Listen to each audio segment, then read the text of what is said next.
Kansas City Sports Update Studios. Welcome to Kingdom Radio, where we talk about all things Kansas City Chiefs.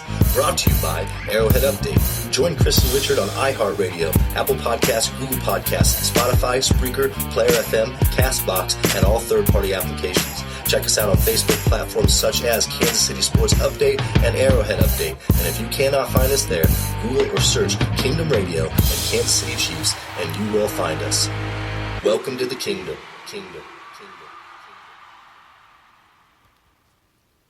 How are we doing, Chiefs Kingdom?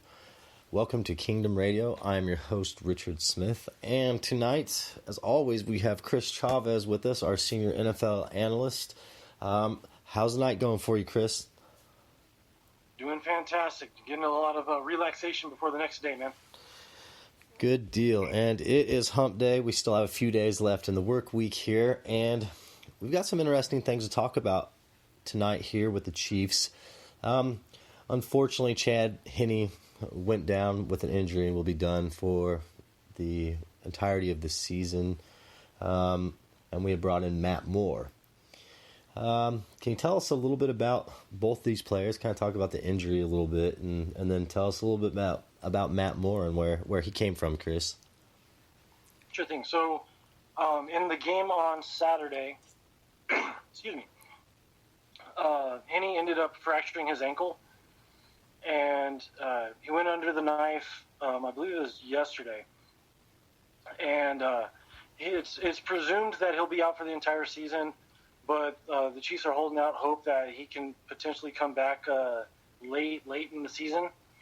But just as an insurance policy, the Chiefs brought in Matt Moore, whom last offseason, when they were looking for an experienced backup, Andy Reid and Brett Veach were looking at both Henne and Moore to be that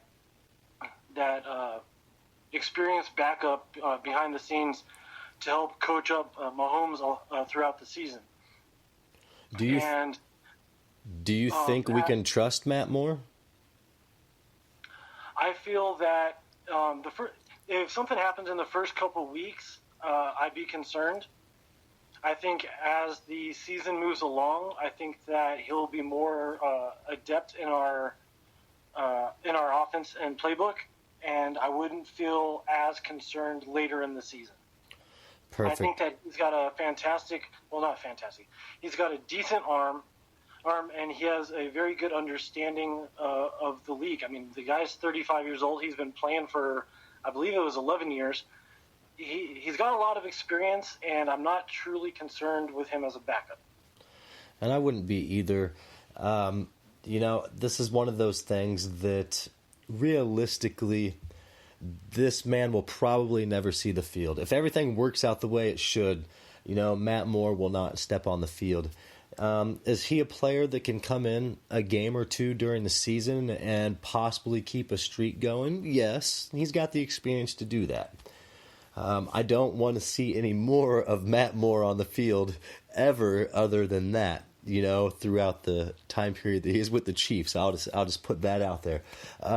So I don't really think that, we're kind of a clean slate across the table.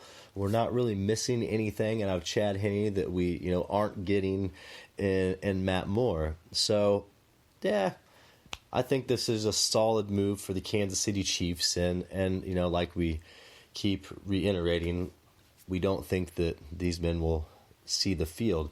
And with that, look, we're going to move on. Let's talk about the man who is the starter of the Kansas City Chiefs. I want to talk about Patrick Mahomes, and this is the man who's going to be on the field. Patrick Mahomes was in Times Square. Was it Monday evening? There's no limit to Mahomes' marketing ability. As Oakley Sunglasses brand had a huge picture of Mahomes on the big screen in Times Square. So I thought that was really interesting and something cool for me to share with Chiefs Kingdom because we've gone through years and years and years of having no publicity, not even being on ESPN. I mean, I can remember times where we would watch NFL Live and they would even talk about the Chiefs. So it's nice to see Mahomes get his recognition, and I mean, he is just a branding machine right now. But isn't that cool, Chris, for him to get up there on the big screen and be showcased on Times Square in New York? That's our quarterback.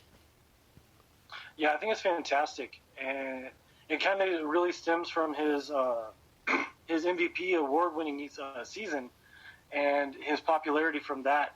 And really, the sky's the limit. I mean, this guy can go out and he'll be doing a lot of press and publicity over the next couple seasons because he's going to be winning another MVP. He's going to be winning a Super Bowl or two. That's right.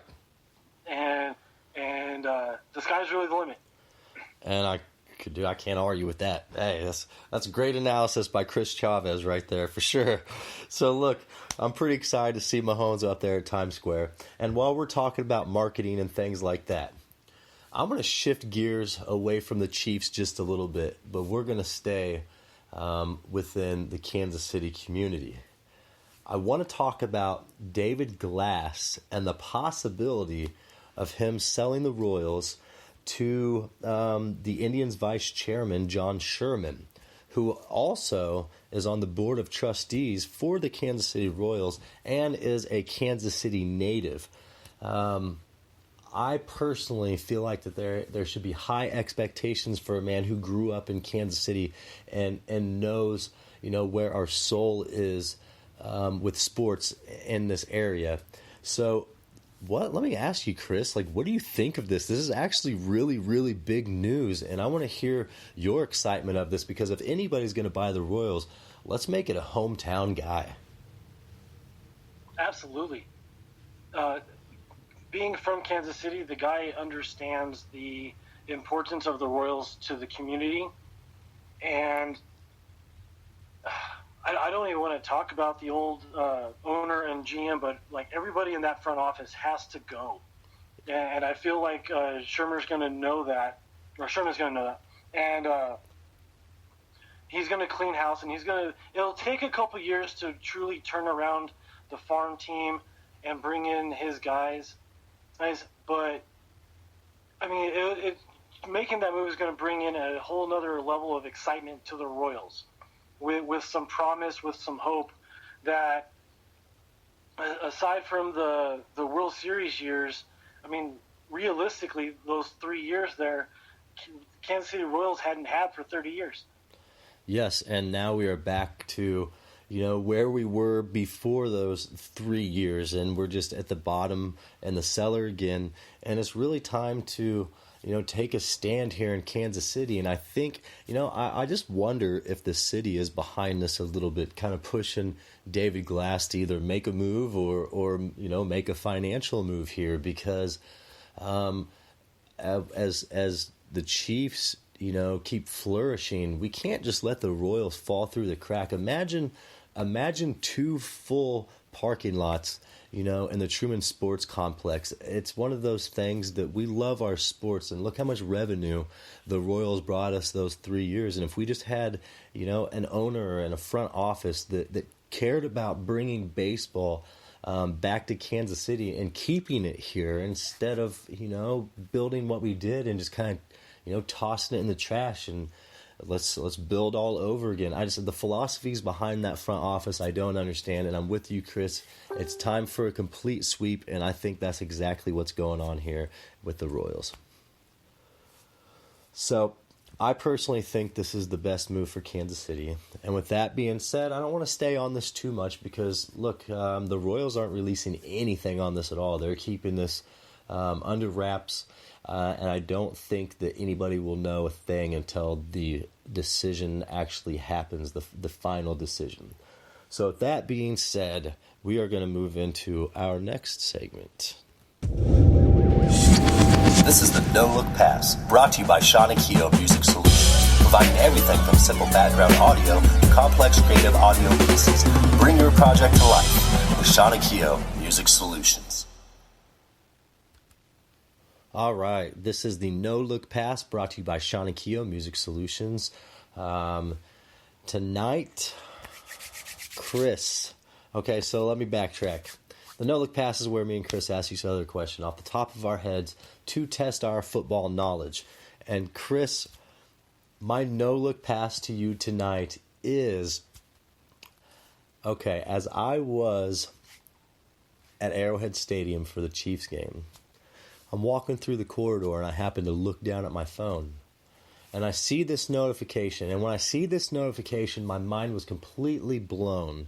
I was going to bring this up later in the show, but I feel like this is a perfect thing for the no-look pass because it caught me completely off guard. Andrew Luck, retires as from the quarterback of the Indianapolis Colts. He has gone through some injuries in his day, and he will no longer continue. What was your reaction when you saw that Andrew Luck had actually retired? Please let everybody know, because I'm still a little dumbfounded by this, and I understand why. I'm glad he got his money and he's getting out of there. But, man, Chris, kind of tell us about this a little bit. Is this not shocking news or what? So, when I popped on Facebook and I saw that pop up on my feed, I took a double take because I had to check and make sure that wasn't like some sort of like joke Adam Schefter page that I had somehow gotten onto. And when I found the legitimacy of it being actually Adam Schefter, I was in absolute shock. And to a degree, I immediately understood where he was coming from. Everything that the media had put out there led everybody to believe that the injury that he was currently suffering from, I don't want to say it wasn't that bad. I mean, it was significant enough that he hadn't seen the field, but it was something that he could absolutely come back from and return from this year. Right. And so for him to go and retire because of this injury, now again, I'm not in his head, I'm not in his body, I don't feel what he feels, but it just seemed like the wrong time for it. But again, I'm not trying to by any means say hey, he can't do what he did. He's a free man, he can do whatever he wants. But it just seemed like really bad timing on his part. I have to agree, because this is a potential playoff team that Luck walked away from and was pretty much like good luck. And I have to say, I've always wondered, what's going on with Andrew Luck. I know that he's had some injuries. Wasn't there some mental health issues or something like that going on at one point with him as well? I'm not sure about that one. I know that he's suffered a lot of physical injuries. I've never heard anything about the mental stuff. And I could be wrong about that, but it just seems like every season Andrew Luck is in the news as being hurt or something's going on. He can't get back on the field. It's just one thing after another with him, and the man kind of just really told everybody that football isn't fun for him anymore. And once that passion for the sport escapes you, what's left? And so for Andrew Luck, I feel for him. I think my biggest thing that I feel for him and is about the Colts fan reaction, that fan base. Like, shame on you, first of all, Indianapolis Colts fans, for reacting the way that you did and treating this man the way that you have since he retired. That's not a very classy thing to do as far as a fan base. And I'm sorry to call, the Colts out like that, but that was ridiculous. And this is one of those things that, hey, it's part of the game. Andrew Luck felt it was time to walk away. Bad timing, yes. Bad fan reaction, yeah. Does it change the way this season is going to be played out? Absolutely. I mean, that's a man who was the comeback player of the year from the season before. So this is why it's such a shock for him to walk away. Nobody expected it. So yeah, and go ahead. Just to kind of throw in there as well. I'm sorry to jump in. Mm-hmm. The media reaction as well. And it was kind of polarizing on both ends, and you had some real asinine responses to his retirement on both ends. And I think that it's a very emotional response. And I mean, I heard so much stuff on this, but when it comes down to it, if any of us were in the exact same situation, and regardless of whether it's sports or whatever, you're in a situation and where time after time after time you keep getting hurt. Are you really going to keep staying in that situation, or are you going to get out? Right. I mean, it really has to do with the, your future health as well. I mean, I'm sure he's looking at him, himself 10 years down the road and looking at an unhealthy Andrew Luck and, possibly somebody who might not be able to move around very well. Yeah, absolutely. So at some point you have to look at the family aspect as well and keep in mind, a man's got a family life as well. It doesn't all revolve around football, even though, some things are larger than life, and he was in a business that absolutely is larger than life. And unfortunately, his legacy with the Colts isn't exactly how he would have liked it to turn out. But that is football, folks, and we are here to talk about Chiefs. So, Kris-Chavez, what is your no-look pass for me tonight? Okay, so going into the season, well, at least as of Wednesday night, we have 4 quarterbacks on the roster, 2 of which are basically guaranteed spots with Mahomes and now Moore. Who is going to be your 3rd quarterback on the roster? Chase Litton. How come? Because I've seen sparks from him. I believe it was in week 1 and a lot of week 2. And we saw some really good things out of Litton, and that's kind of my guy. I don't really have any interest in the 3rd string quarterback situation, but for me, it's Litton, and that just hands down. I'm not really that quarterback from Princeton. What's his name? He's actually playing tight end for us. Oh, love it. Yeah, love it. He's not even in the conversation, but me personally, I feel like I might even have Lovett in the if there's a 4th position. But no, Matt Moore is it for me. What about you? Or not Matt Moore. I'm sorry, not Matt Moore. Chase Litton. What about you? Yeah, I got to go with the other one. I got to go with Shermer. Yeah. I absolutely see what you say what you're saying with Litton. Week 1, he looked fantastic. Against Pittsburgh, he had some flashes. This past week, I didn't see anything. I think we had 2 3-and-outs underneath his reign under center. With Shermer, on the other hand, I've seen more of a progression. And this past week against, excuse me, in the game, he had a 97-yard drive in which he was absolutely picking apart the defense.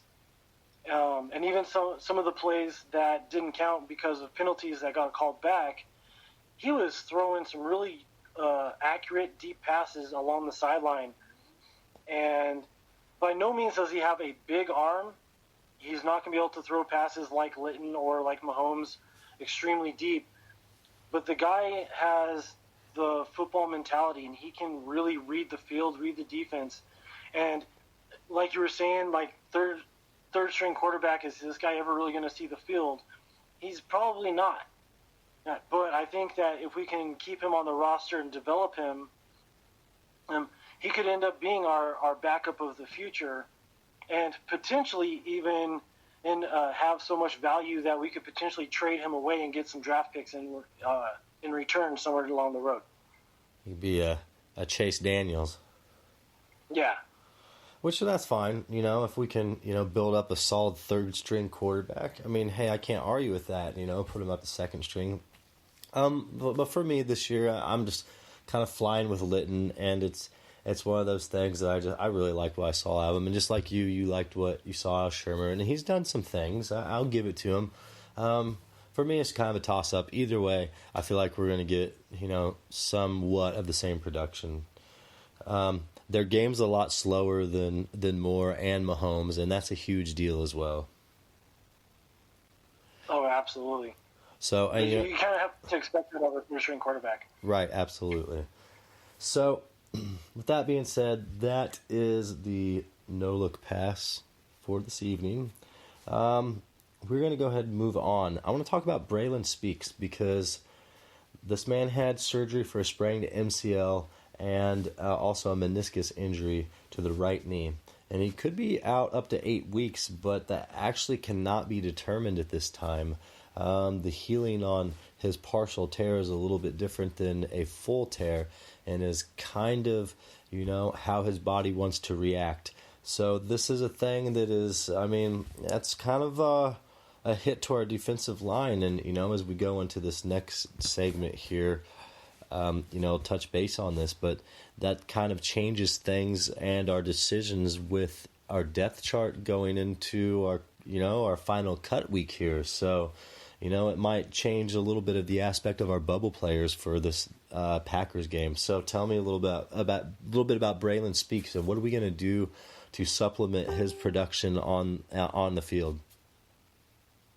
Well, what the Chiefs are looking to do is keep him on the active roster until I believe it's September 2nd or September 3rd, and then move him to IR, in which case, because he will be on the roster, quote-unquote, for the first week, they can bring him back sometime later on in the season, and if he's healed properly and if he's available.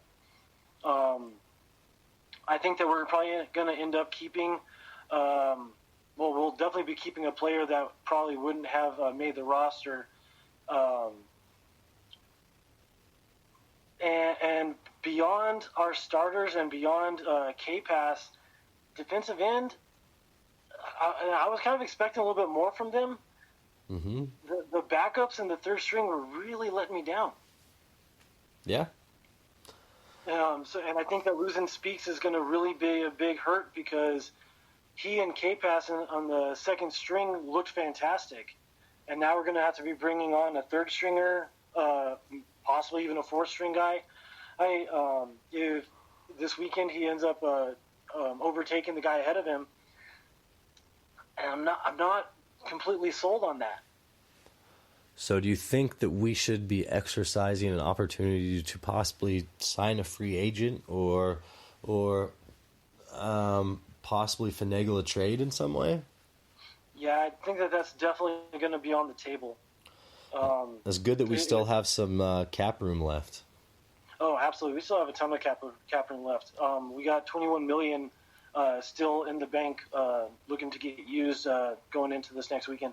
Which is great. So let's talk about our depth chart and the roster bubble players, because the Speaks injury obviously has a huge impact on this and where we're going to go in the future. But, let's talk about the offense as well. Carlos Hyde, that's an absolute bubble player. It's looking like we're probably going to move on without him since we have got so much production out of Darwin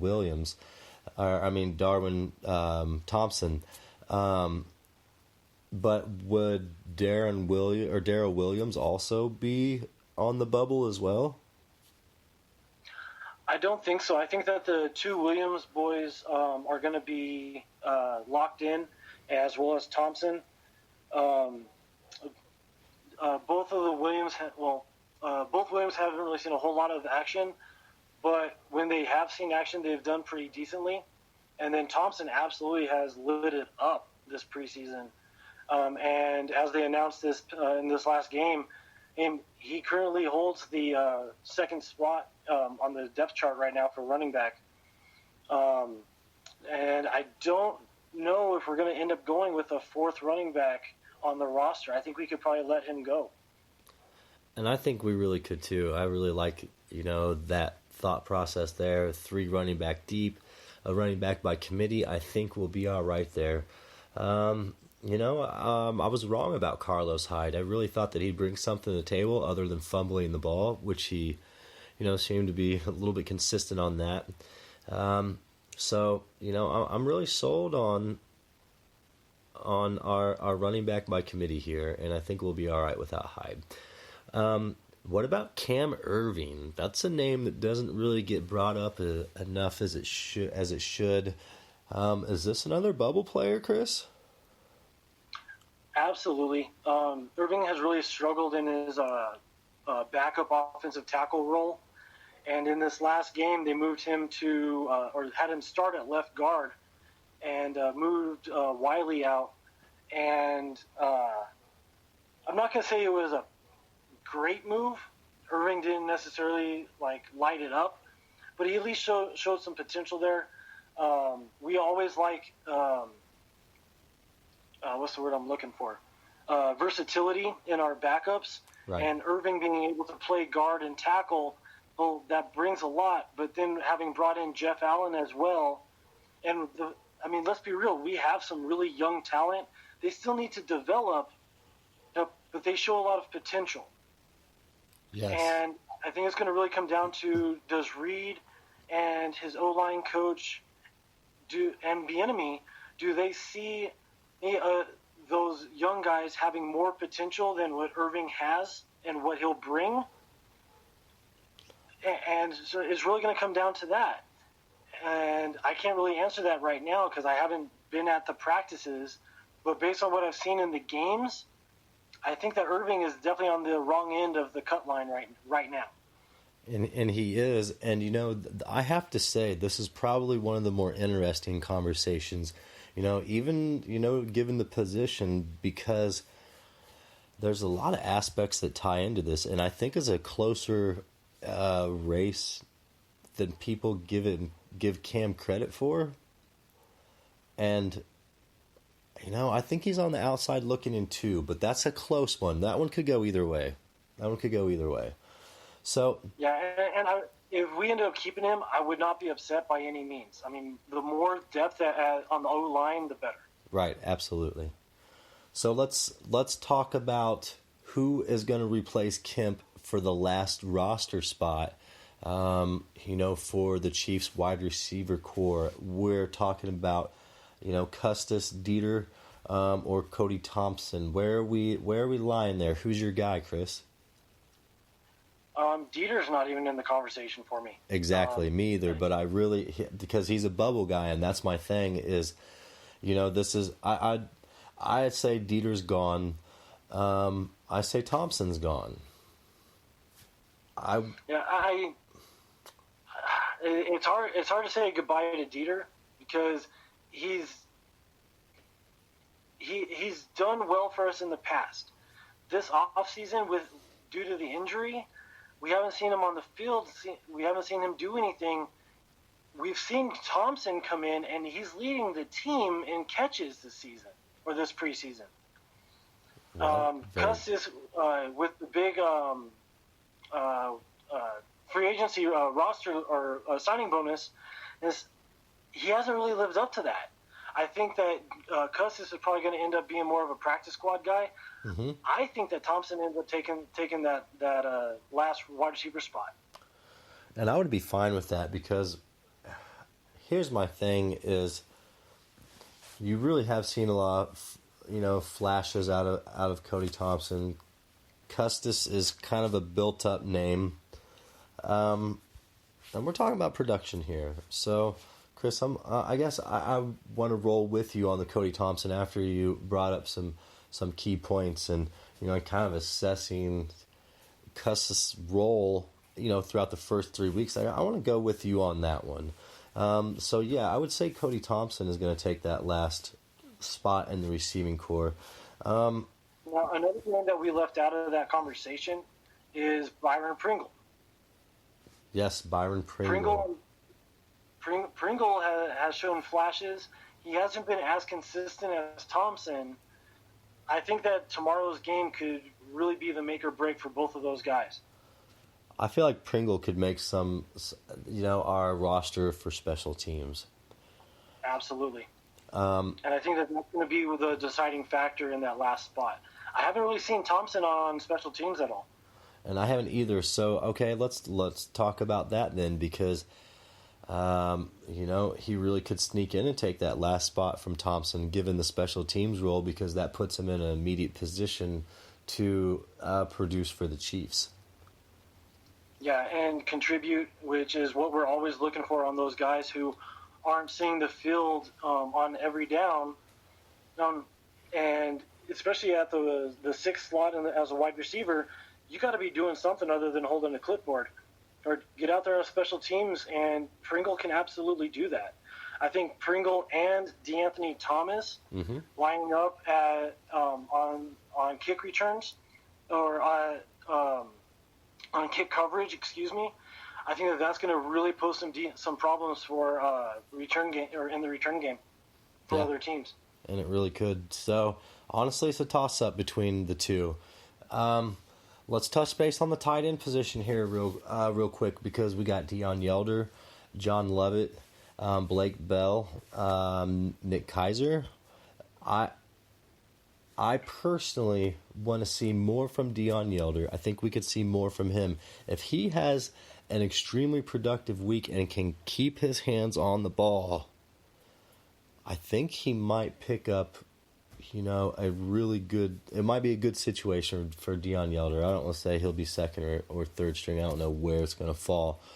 But Blake Bell, he's a extremely good, a run blocker, and I think that's a formidable thing for the Chiefs, and something that we could, use this season. Kind of give us a little breakdown of these guys. Who do you think's on the bubble? Who are we going to keep? Because this is the biggest question mark in my mind outside of the Braylon Speaks injury now. What's up with the tight ends? What are we doing? Well, the guaranteed keep is John Lovett. Due to his injury, we put him on injured reserve. Right. So he's going to be inactive the entire season. Right. But he stays in the contract. He's still going to be a Chief. Right. And so he'll be able to be around the team and get more comfortable in the offense. And he'll still be able to go to the meetings and get coached up. He just won't be able to do anything, which I think is going to be huge for him. As far as the number 2 and number 3 tight end positions that'll be on the roster, I think that Blake Bell has the number 2 spot on lock. Deion Yelder shows flashes of being a number 2, right? But he is so inconsistent with his hands. Yes. And there was a game I don't know if it was 2 or 3 weeks ago. Keiser was catching everything thrown at him, and he contributed on special teams. And in my eyes, Keiser has a leg up on Yelder, and I'm not trying to hold the injury to Yelder against him, but it definitely held him back, where Keiser was able to step on the field last week and still kind of show a little bit. Yelder needs to come into the game this weekend and really let himself fly out there and show what he can do. Yes, I think that Deion Yelder is probably one of the bigger bubble players. And I don't want to say, bigger names or bigger talents, but this is a bigger game for Deion Yelder than most players on this roster. And I hope and pray he takes advantage of it, because he absolutely needs to. If that man could catch the ball, holy cow, he would seriously be another threat for us. And it's just sad to see, kind of the lack of characteristics that we're looking for, because it's almost there. He almost has that package. And I'm with you on Bell. Love it, obviously, like you said, an injured reserve. Keiser, the special teams play. This is a toss-up, but I'm with you on that one, Bell. Yelder, if he steps up this game, has a huge game, he still might get cut. So this one's a toss-up for me. We're going to run with Bell as well. So let's move on. Let's talk about the defense a little bit. My biggest question mark, I don't even know whether to put him on the offense or defensive depth chart, or what's going on with him, or what Andy Reid's thinking with this situation. Tremon Smith, absolutely a bubble player. I personally think that he might get let go. There's not really a role for him. I don't know if we need him the kick return position anymore. What's up with Tremon Smith? What do you think? At every position that he's seen this preseason, at running back, wide receiver, kick returner, I haven't seen anything that's made me say, okay, that's the guy. He needs to make the roster. Right. Last season at cornerback, he at least showed flashes. But looking at it this season, I'm just not seeing it. And there's nothing necessarily against him. I mean, you give the guy 2 new positions to have to learn in a matter of 2 weeks. It's going to be extremely difficult to make a judgment on 2 weeks, whereas these other guys, they've been playing the positions their entire lives, since high school, since college.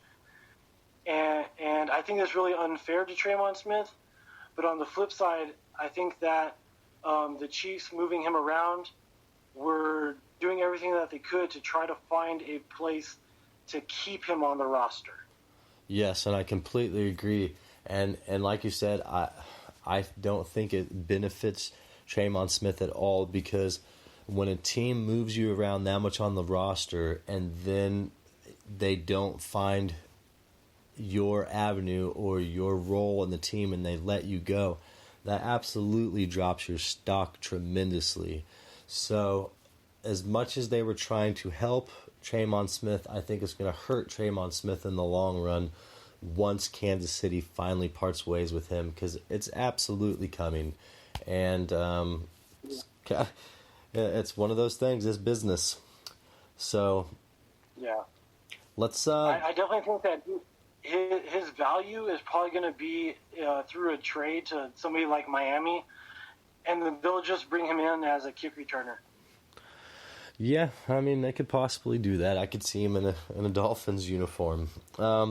So let's move on to what's Ogba's role here in the defense. I don't want to say he's a bubble player, but is Ogba a bubble player? He probably was before the Speaks injury. Okay, so go ahead.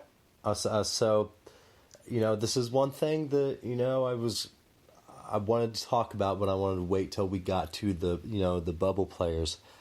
I really feel like this is Ogba's opportunity to show the Chiefs that he can be a more productive player than Speaks, because in my mind, Braylon Speaks is completely replaceable. He is an expendable player on every level, and there's not a bone in my body that says, hey, we need to lock in Speaks for the next 4 to 6. So I personally hope that Ogba steps in and takes Braylon Speaks' job. That's my hope. And I know that sounds harsh, but I want to see more production out of that side of the ball. Yeah, Ogba, he came in very well hyped. He had a very big year last year with Cleveland. He fits the mold as far as like that big body defensive end that Spags looks for. But, I mean, he's been running with the third string defense against third string offensive line, and he hasn't been able to get past his blocker to get to the quarterback. And it blows my mind because he's not a small guy by any means. No, not at all. He's a big guy. He's very powerful. How many? I want to say he had 7 or 8 passes knocked down last season. I haven't seen him get his hands up. So here's my thing. This right here is an opportunity of a lifetime for Ogba. Is this man going to take advantage of it? That's up to him. Of course, in Chiefs Kingdom, it's a next man up situation. It always will be. That is the business of football. So in my mind, Braylon Speaks. Has he been a disappointment to Kansas City since he came to the Chiefs? I wouldn't say disappointment. Production level not so high. Switching systems and coaches. A lot to throw at a young player. Does he deserve his time to produce into a formidable asset to the Chiefs? Yes. But if Ogba steps up and does what, I think a man like, Hit himself should do, I think he could I want to see him take Speak's spot. Point blank. He's got the size. He can get his hands up if he'll just do it. I think it could be his role if he steps up. Yeah, and it really is there for the taking, especially with Speaks being out for anywhere between 8 to 12 weeks. I mean, Ogba, you're going to have plenty of time to develop, to figure this out, and you're going to be getting rotated in. You're going to be seeing the field constantly. Step up. Yep, it's time. I mean, and it's one of those. I don't want to be somebody who's biased to not seeing Speaks come back on our team. I would just like to see somebody step up and have more production than Speaks. So with that being said, Speaks changed our whole depth chart there. So let's look at our final cornerback position. We're talking about Rashad Fenton, Mark Fields, and my guy. You already know who's my guy, Chris. Who do you think I'm going to pick for that final cornerback slot? I'm thinking you're going to be going with Herb Miller. Absolutely, I'm going with Herb Miller, hands down. I don't know about you. Fenton has done some nice things, and so has Fields, but I'm talking about Herb Miller. This guy is something else. I really enjoyed seeing his production. He has shocked me. Yeah, I think he really came out of nowhere, and I mean, based on how good Charvarius Ward is playing, yes, I think Herb Miller might even be challenging for a starting position. I think so too. But now, so where does that put Morris Claiborne then? And who were you just talking about? Charvarius Ward. Where does that put those two? Okay, so technically Claiborne's not going to be on the active roster until after his suspension is up. So he won't count against the 53-man roster. But when he comes back, then we end up having to open up a spot for him. So we'll cut somebody. So when that happens, we'll cross that bridge then. Charvarius Ward right now, I got to put him at the 4 spot. Fenton absolutely should be the 3. And Brashad Breeland, I'm really liking what I'm seeing from him at the 1. I think it's just going to be a matter of who can be more consistent, Herb Miller or Charvarius Ward at the 2. Right now, Herb Miller's been the guy. Right. And look, we can also cycle these players in as well and put them on the field at the same time, given certain packages. Don't think that, and don't think that Spags isn't one of those coaches that's going to utilize every bit of talent on the team and put as much of it on there as possible, at once. I think that I feel a lot more comfortable about our defensive secondary than I did in the start of even training camp. There's a lot of guys that have answered some questions and stepped up, and this is kind of an exciting little bunch here to watch, progress. I'm excited to see what we do here.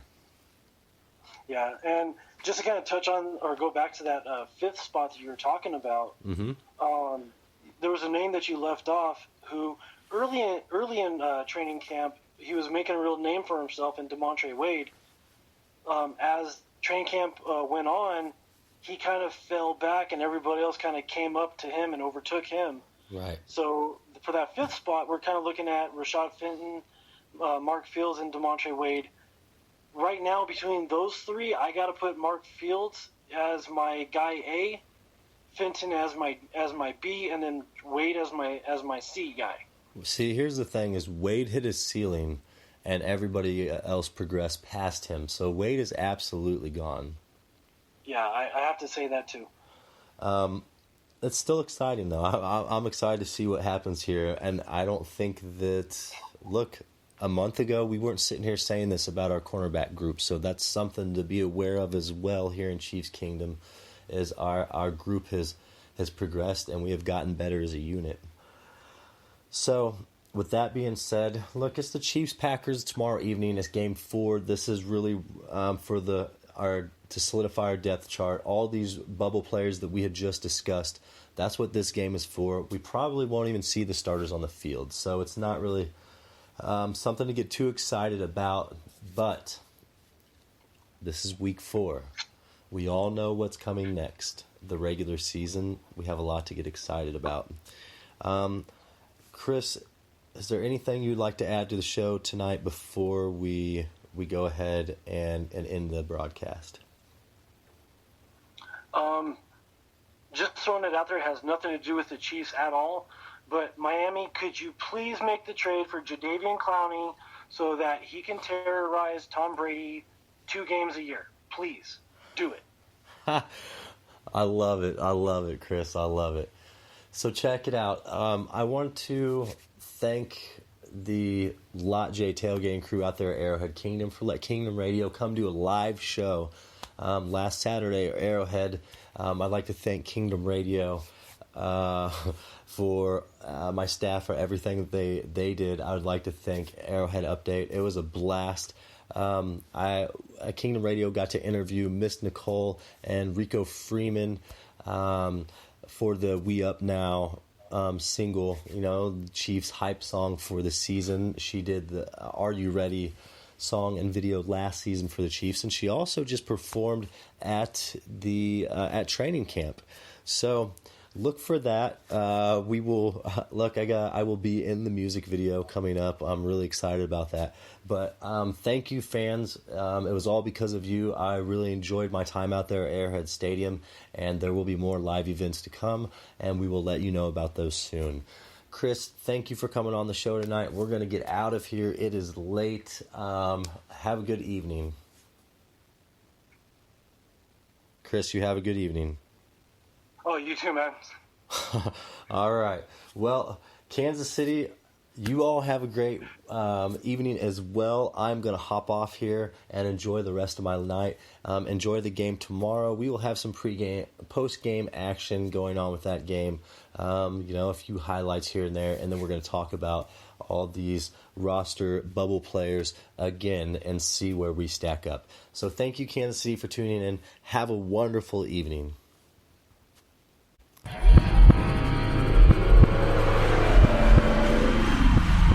Thank you for tuning in to Kingdom Radio, your go-to podcast for everything Kansas City Chiefs.